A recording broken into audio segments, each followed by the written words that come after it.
Another disease that affects our birds is crazy chicken disease. This one I've noted even a day 1 old.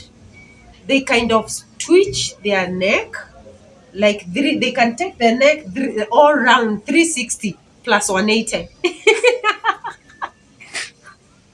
360 degrees, and they do funny things, like they put their eggs their head between the legs, it goes behind. They do funny things. So it is crazy chick disease. They And act crazy. they act actually crazy. And the symptoms is like I have said, they twitch their neck. Hello guys, how are you guys doing? It's me, Linda Lindis. Welcome to another episode of Poultry Farming by Linda Lindis. It's actually 6:50-ish in the evening. Nimepata time sahi, and I've decided, you know what, this day will not end before I give you guys content, because I love you guys. I love you so much. I've been MIA, but you know, life has been life. Poultry farming has been poultry farming. Si kazi rahisi, but we just thank God for the work He has given us. So yeah, I've decided to drop a video today. Plus, through your support, guys, our channel has been monetized. Thank you so much for your support. I do not take it for granted. So tell your friends, tell your family, tell everybody that you know to subscribe to my channel so that we hit 10k subscribers. Today I don't want to talk a lot, so let's get straight into the video. Evening, this is Linda Lindis. This is our YouTube channel where we educate and we give insight about poultry rearing. We've been off for some time because due to unavoidable circumstances, but here we are today, and I promise consistency. Actually, very soon we are going to offload to remove a new flock of chicks from our incubator, and I'll promise to take you through from brooder every single day, the common diseases, the common challenges, the common things that we go through. Without knowledge, you get stuck. But I promise you, by the maybe on Wednesday or Thursday, we shall start, and I'll take you through day by day, day by day. Make sure you tune in. Welcome. Today we are doing our part 2 of common diseases. But before then, I want to give an insight to those who are tuning in for the first time and you've not seen our other videos. Actually, we did a video and we educated about common diseases, actually poultry diseases. But before then, there are these vaccines. I'm a vaccination program that you're supposed to know. When you're doing poultry, there are vaccines, a number of them. The first one is Marex. That Marex vaccine is done in the hatchery, and more commonly, it is a jab done behind here the neck, a day 1 old chick. Before transportation, anything, it is done in the hatchery. From there, day 7, we have Newcastle vaccine. It can be administered through oral or eye drop, whichever way you find it comfortable. On day 14, we have Gumboro. Also, it is done through oral. Gumboro is administered on day 14. Actually, it comes in different doses, 50, 100, depending with the number of chicks that you have. So everybody is accommodated. That one is done through orally or eye drop. Also, day 21, we repeat Gumboro again. Day 28, we repeat Newcastle again. Then week 6, we do the fowlpox vaccine. That one is a jab done on the wing, and actually it prevents the chicken from poultry, from chicken fowlpox. And also there's this one that we do on week 8. That's now our 2 months old chicken, and it is a foil typhoid. That one is done on the thigh. It's also a jab. So at least you have an insight. Those who didn't see our first video, we educated on that. And now we are going to common diseases that affect our poultry. And the first one is coccidiosis. Coccidiosis is common. This is brought about by dirtiness, wetness in the pen. Also, proper hygiene. You need proper hygiene. So it is composed of diarrhea, where our birds diarrhea blood. In the first initial stages, the diarrhea yellowish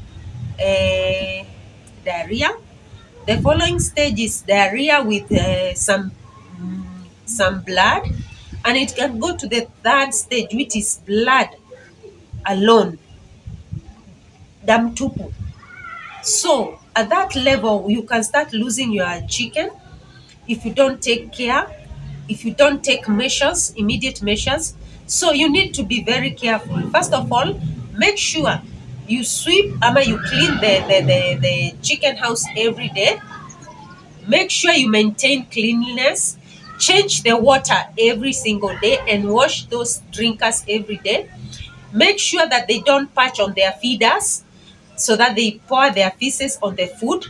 Make sure that the feeding trough is clean and they don't patch on the feeding trough, because those feces, when they mix with feeds, is the root cause of coccidiosis. Make sure they don't pour water all over. So every single day, make sure you clean. You can control. And in the event that you find that uh, they are affected, there are a number of measures. The measures, number one is cleanliness. That is way, and make sure there's no congestion, and also proper ventilation, proper airing in your housing. Make sure those three components, and also clean and well uh, clean feeds. That one will control, because even feeds, what you give them can also affect your chicks. Standard feeds, make sure you have the standard, you're feeding them with the standard feeds so that we can control coccidiosis. I can also advise their preventions, like we have medicines that can prevent, and I can recommend coccid. That one you can do even before. You don't wait for them to start showing signs. At least you can do randomly in a month. You take 3 days, you give control measures so that you can prevent, because like coccidiosis is something that you cannot be able to prevent. You cannot prevent a chicken to eat from the ground when they pour food, and that is how they get infected. So you can do coccid for control measures. Another one is foil typhoid. Foil typhoid is closely like also coccidiosis. The same way, it is actually ni homa ya matumbo. Hiyo typhoid, it is brought about by dirtiness, lack of proper circulation of the air, congestion, lack of proper maintaining of the pen. So all this goes about, and you make sure your chicks are not congested, cleanliness, air, proper circulation of the air, and proper feeds.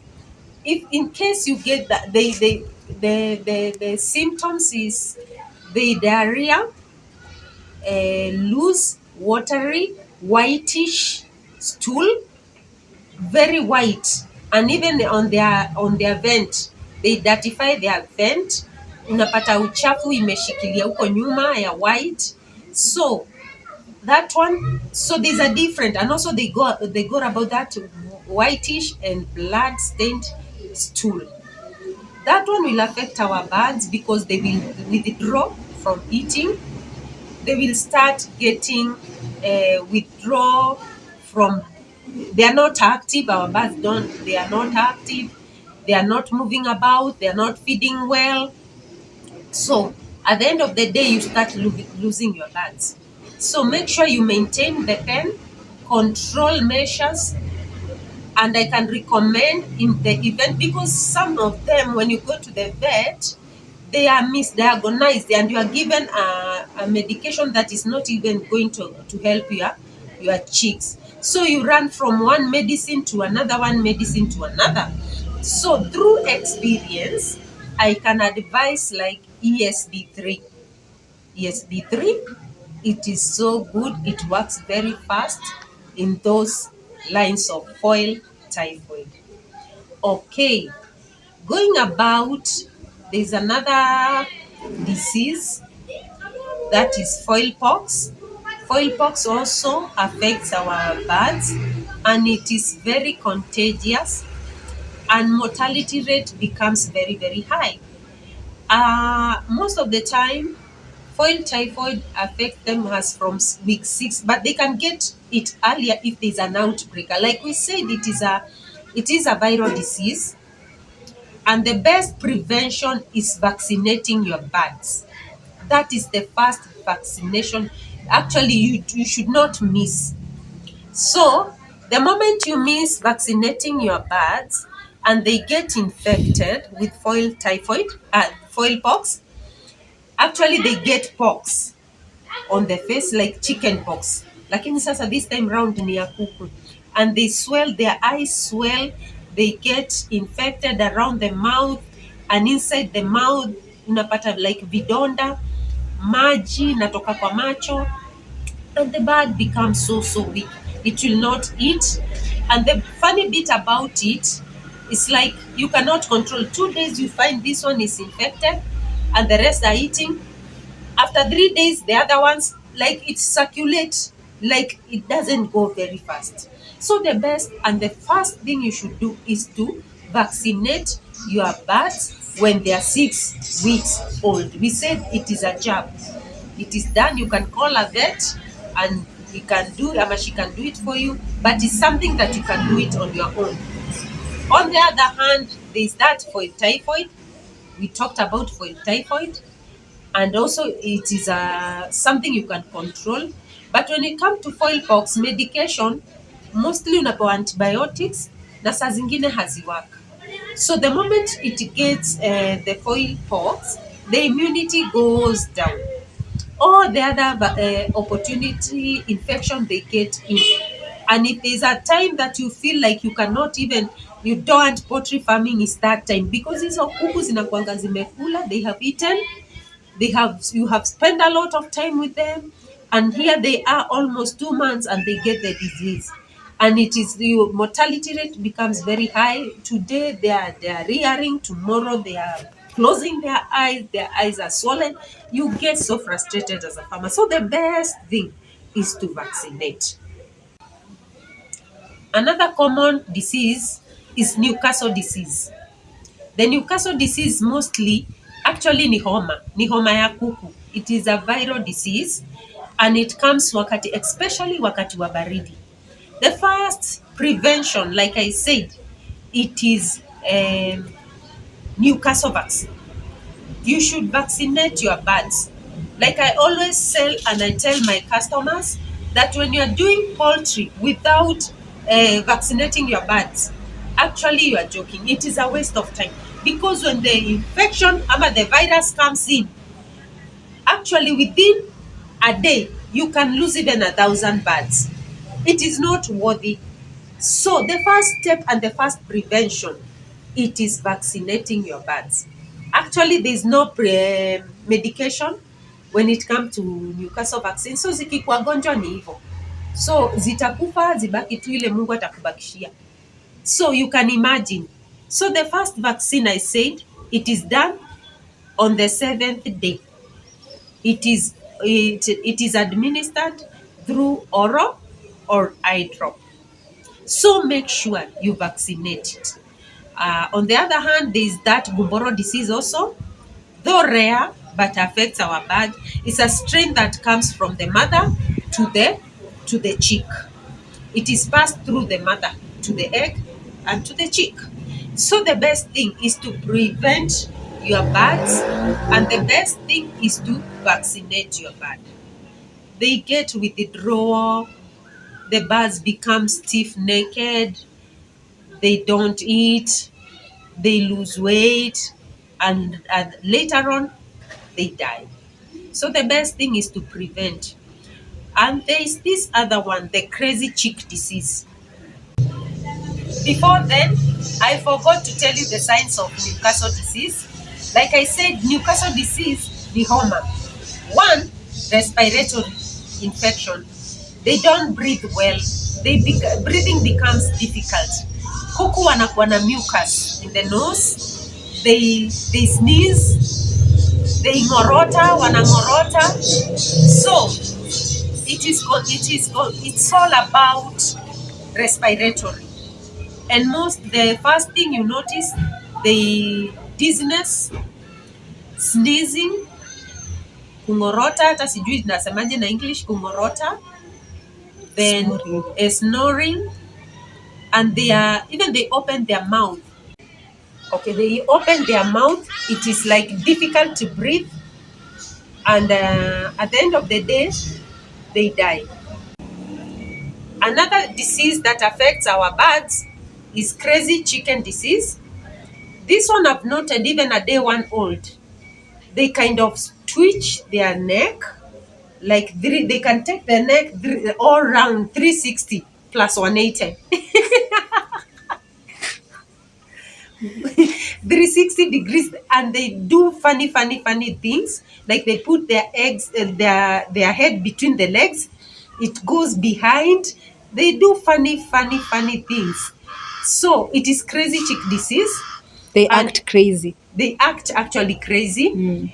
And the symptoms is like I have said, they twitch their neck. Their necks, I think their muscle becomes so flexible in a way that they can turn their head all round. And they do funny, even when they're in the pen, they disturb others because they behave in a very funny way. They cannot eat. Sometimes the head turns upwards in a way that the bird cannot eat comfortably. It cannot even drink comfortably.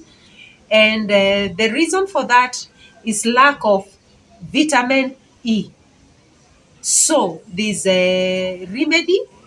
You can consult your veterinary.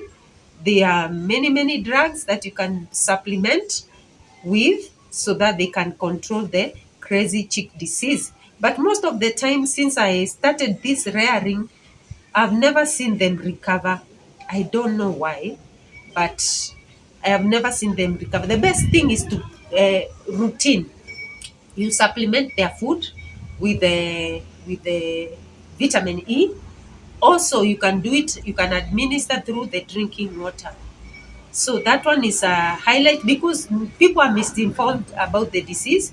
Others say it's Gumboro, others say it's Newcastle, but it is a crazy chicken disease. So I think today you're informed.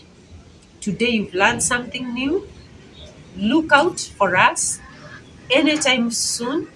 Maybe by the end of the week, we are going to take you through a day-to-day routine from day one, actually from the time we are taking our chicks from the hatchery to the brooder on daily basis, the medications, the vitamins, the supplements that you're supposed to use, ama you can learn through as you are going through the difficulty, the challenges, and you'll learn every single day. So make sure you tune on every single day, right from Thursday maybe, we shall communicate to you. And I beg you, arise, I ask you, tune in, subscribe, learn more.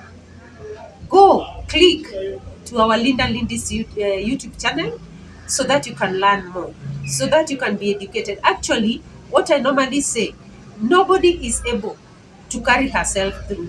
Even us, it's not that we know everything, but we learn. Be open-minded, be flexible, be ready to learn. because technology changes from day to day. So be ready to go with the technology. You cannot stay ama you cannot live the way our grandparents used to, because kuna wengine wanakwambia wazazi wetu walikuwa wanafanya, hata tulikuwa tunapewa kiruma. No, go the way the technology is going, and you'll find poultry rearing to be very interesting, it pays back, because the other two things it doesn't pay back. It pays back when you follow all the way, when you follow the instructions, when you follow and be ready to learn. Be flexible, don't be rigid. I know this, I'll not come out of this. No, come out, learn more and more and more. The more you learn, the more broad you become, the more knowledgeable you become, and that is how you put more money in your pocket. Thank you.